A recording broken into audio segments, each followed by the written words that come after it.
अध्याय 6 ध्यान योग। नमस्कार दोस्तों, 5वें अध्याय के आरंभ में अर्जुन ने यह बात पूछी थी कि सांख्य योग और कर्म योग में कौन सा श्रेष्ठ है। इसके उत्तर में भगवान ने कहा था कि दोनों ही कल्याण करने वाले हैं, परंतु कर्म योग दोनों में श्रेष्ठ है। फिर भगवान ने कई उदाहरणों के माध्यम से कर्म योग की विशेषता विस्तार से बताई। 6ठे अध्याय में भी वे कर्म योग और संन्यास की तुलना जारी रखते हैं। भगवान कहते हैं कि हे अर्जुन, जिसको लोग संन्यास कहते हैं उसी को तुम योग मानो, क्योंकि संकल्पों का त्याग किए बिना कोई भी मनुष्य योगी नहीं हो सकता। जब हम समर्पण की भावना से कार्य करते हैं तब हमारा मन शुद्ध हो जाता है। शुद्ध मन शांत बना रहता है और मन के शांत हो जाने पर साधना मनुष्य के उत्थान का आधार बनती है। योगी जन ध्यान द्वारा मन को वश में करने का प्रयास करते हैं, क्योंकि अनियंत्रित मन हमारा शत्रु बन जाता है और नियंत्रित मन हमारा प्रिय मित्र।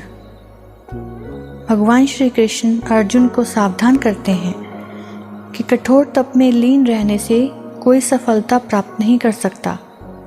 इसलिए मनुष्य को अपने खान पान, क्रियाकलापों और निद्रा को संतुलित रखना चाहिए।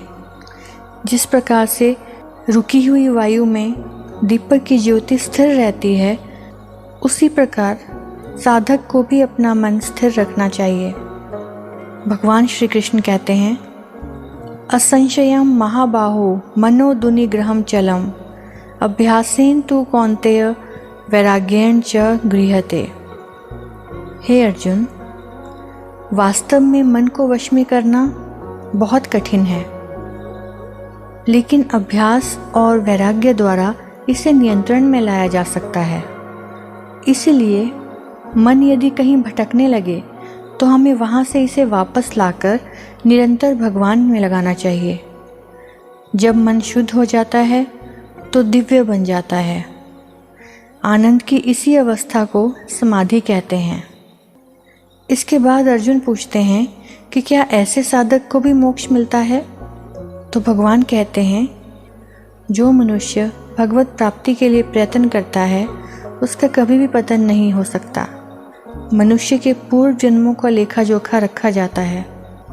साधक ने जो भी ज्ञान पिछले जन्म में अर्जित किया होता है, अगले जन्म में भगवान उस ज्ञान को पुनः जागृत करते हैं, ताकि हमने अपनी यात्रा जहाँ पर छोड़ी थी उसे वहीं से शुरू कर सकें।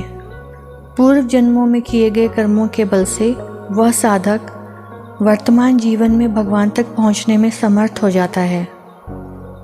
अंत में भगवान कहते हैं कि जो योगी भगवान की भक्ति में तल्लीन रहता है वह सर्वश्रेष्ठ है। जय श्री कृष्ण।